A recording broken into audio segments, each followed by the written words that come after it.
Have you ever walked into someone's house and thought, how does this person manage to keep everything so organized? In this video, I'm going to reveal the 5 secrets that every organized home has and that you can achieve too, even if you're the most disorganized person in the world. The most surprising thing is that it has nothing to do with spending money on expensive furniture or miracle products. In fact, most people who keep their homes in order use simple tricks that I'm going to teach you today. And if you think you need to spend hours tidying everything, I have great news.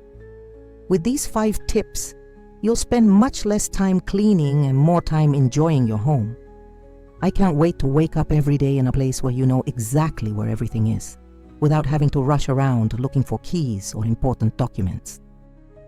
Watch until the end because I'm going to show you a technique that completely changed my life and that no one talks about. Tip 1. Simple storage systems. The first thing you'll notice in any organized home is that everything has its own place. I'm not talking about having expensive furniture or lots of shelves. The secret is to create simple systems that work for you and your family.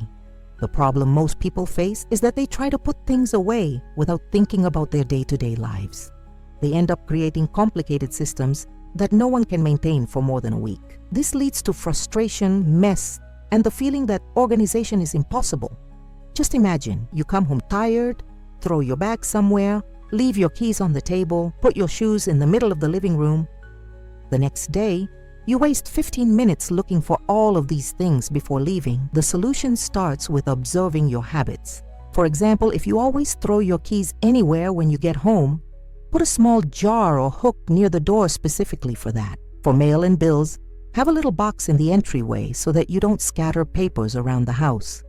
In the kitchen, organize the items you use every day in the most accessible drawers, and those you only use on special occasions can be stored further away. The same goes for clothes. Keep the items you use frequently in the most accessible parts of your closet.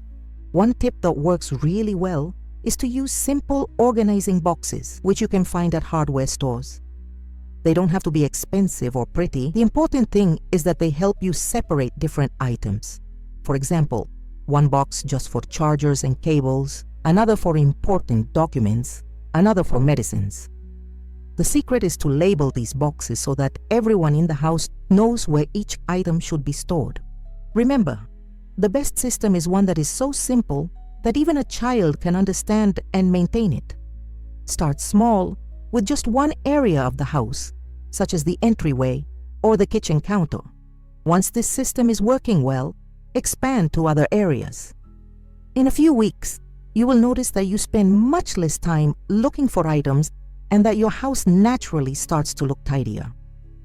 Tip 2. 15-minute daily routine.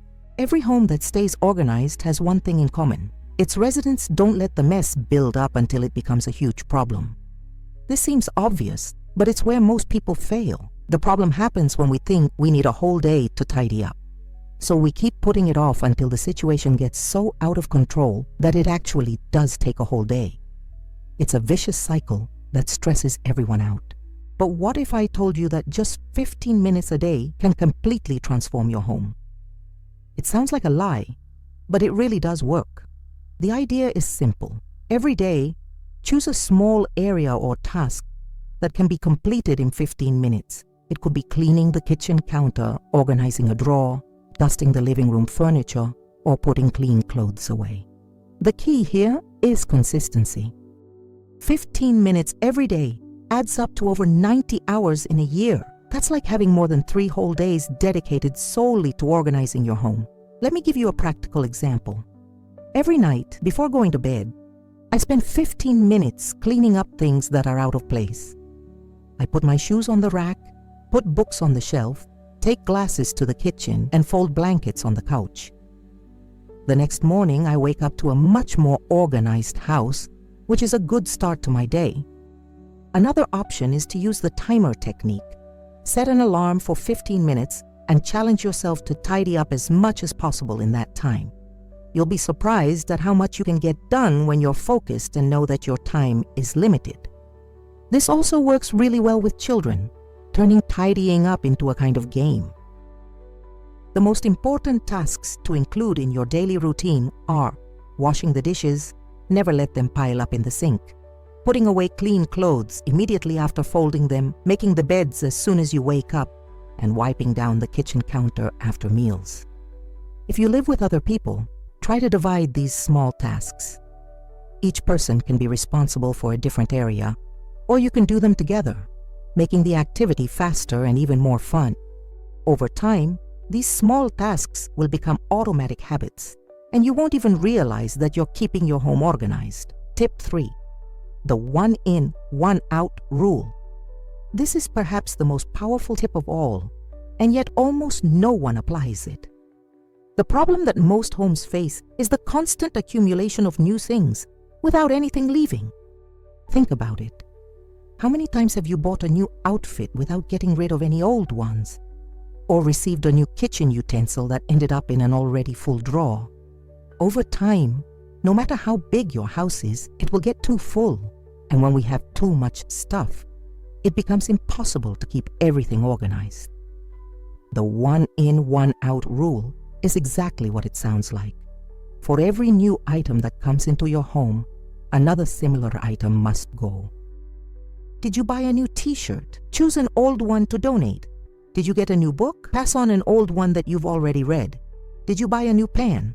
Donate or sell the one you no longer use. This helps maintain balance and prevent uncontrolled accumulation. At first, it may seem difficult to get rid of things. We tend to think, but one day I might need this. The truth is that 80% of the things we keep just in case we need them will never be used. A practical way to start is with the easiest categories, like clothes and shoes. Whenever you bring in a new item, immediately set aside an old one that you don't use or don't like as much. Then move on to books, kitchen utensils, beauty products, and so on.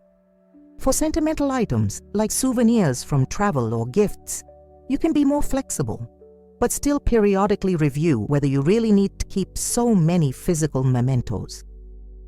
An extra tip is to create an outbox at home, a place where you put the items you've decided are going to go. When the box is full, take it to be donated. This makes the process less painful than immediately throwing things away. If you have doubts about an item, put it in the outbox.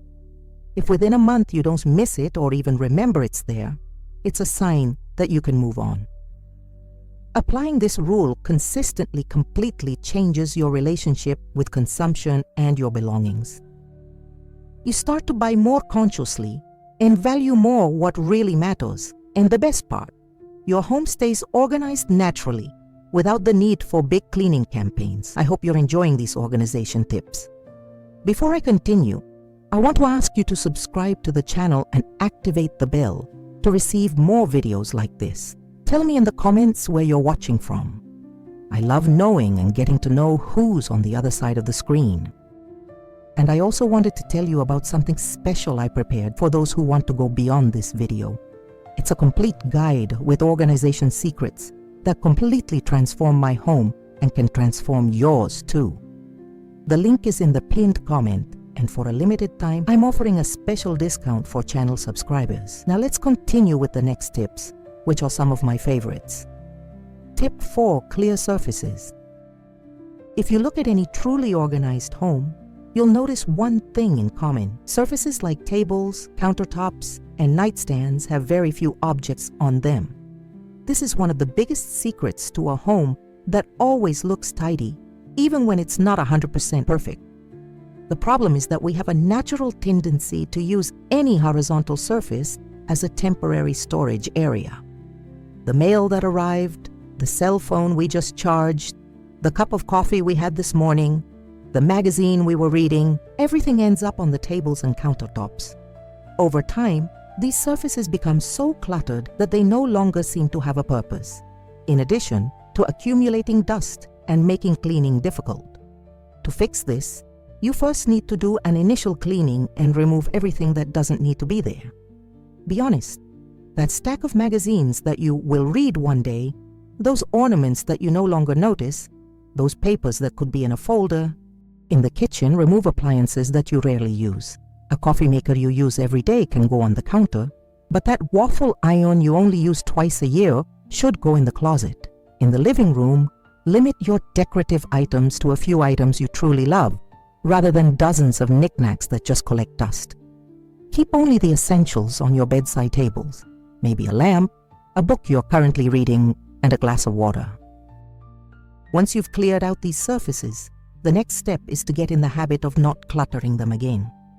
One technique that works really well is the 30-second rule. If something will take less than 30 seconds to put away in its proper place, do it immediately instead of leaving it on the first available surface.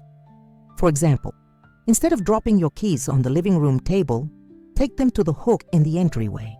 Instead of leaving your mail on the kitchen counter, put it directly in your folder.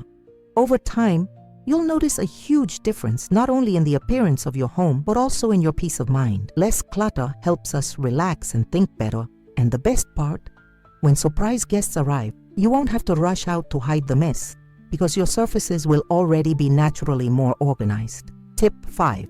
Planning ahead. This last tip is what really separates homes that are always organized from those that live in cycles of tidying and messing. People who keep their homes in order are not necessarily more disciplined or have more free time. They simply have learned to plan ahead. The problem that many people face is that they react to situations instead of anticipating them. For example, they only realize that they need to wash clothes when they no longer have any clean ones, or they only remember to buy cleaning products when they have run out of them. This creates constant little crises that generate stress and disorganization. The solution is to create simple planning systems for household activities. Start with a calendar of weekly and monthly tasks. It doesn't have to be anything complicated. It can even be a piece of paper on the refrigerator. The important thing is to set specific days for tasks such as washing clothes, changing bed linens, cleaning bathrooms, grocery shopping, watering plants, and so on. For example, every Monday you wash clothes, on Wednesdays you clean the bathroom, and on Saturdays you change the bed linens. By spreading out your tasks throughout the week, you can avoid that overwhelming feeling of having to do everything at once. Another important thing to do is to get into the habit of checking your supplies regularly. Once a week, take a quick look at your cleaning supplies, toilet paper, and staples like rice and beans, and make a list of what you're running low on. This will help you avoid last-minute grocery runs, or worse yet, running out of essentials. For families, a chore board that everyone can see can work wonders.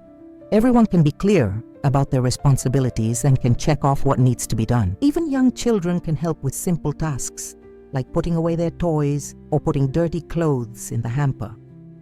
Planning also means thinking about the busiest times in your household. For example, if you're in a rush every morning to get to work or school, get everything ready the night before. Clothes laid out, backpacks packed, snacks packed. This will drastically reduce the stress and clutter that can result when everyone is in a rush. One last planning tip is to create what I call a 10-minute session before bed. In this small moment, you plan your day ahead. Check to see if there's anything important to remember, and do a quick tidy up of common areas. This ensures that you wake up to a more organized environment and a clearer mind. Remember, planning doesn't mean rigidity. The goal isn't to create a routine so strict that you feel robotic, but rather to establish a flow that makes life easier and your home more organized naturally. We've reached the end of our 5 tips for having an organized home. Let's recap. Simple storage systems where everything has its place, a 15-minute daily routine to avoid clutter, the one-in, one-out rule to control the amount of stuff, keep surfaces clear, and finally, planning ahead for household chores. The biggest lesson here is that organization isn't about having the perfect home like in the magazines, but rather creating simple systems that work for you and your family. You don't have to spend a lot of money, you don't have to be a naturally organized person, and you definitely don't have to spend all your free time tidying up. My challenge to you is to choose just one of these tips to start applying this week. Just one. It can be the one that seemed easiest or the one that you think will make the most difference in your situation. After a week of applying it consistently, come back here in the comments and tell me how it went. Remember, organization doesn't happen overnight. It's a process, a set of small habits that over time completely transform your space and your relationship with it. The most important thing is to get started and be kind to yourself during the process. And you, which of these tips do you think will make the biggest difference in your home? Do you have an organization technique that already works well for you and would like to share? Tell me in the comments below. If you liked this video, don't forget to like it, subscribe to the channel, and share it with that friend or family member who urgently needs these tips. See you in the next video.